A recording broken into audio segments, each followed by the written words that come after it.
Mabuhay! Ako si Emir at tayo'y muling magbalik tanaw sa nakaraan. Parte ang video na ito ng aking mahabang bitinserye tungkol sa anti-terror law. Para panoorin ang buong video, pindutin ang link na nasa end screen o nasa description. Disclaimer lang po ha, babala. Para lang po magbigay impormasyon ang video na ito. Hindi po payong legal. Salamat po. Hanggang kailan po ang extension na pwedeng ibigay ng ATC?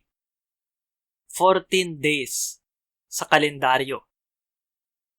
14 po. 14.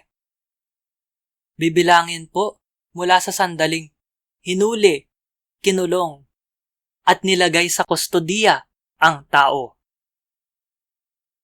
Kung tutuusin nga po, yung 14 days na yan, kasama na dyan yung 36 hours. Dun sa Article 125. I-like at i-share ang video na ito sa social media.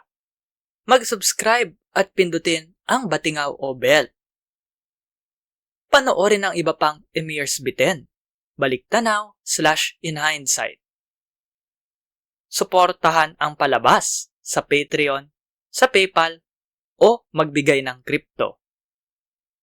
Salamat sa kapatid kong si G-G Arts para sa aking avatar. Tignan at suportahan ang kanyang mga gawa sa mga link sa description. Para po panoorin ang buong seryeng ito, pindutin ang link na lalabas sa end screen.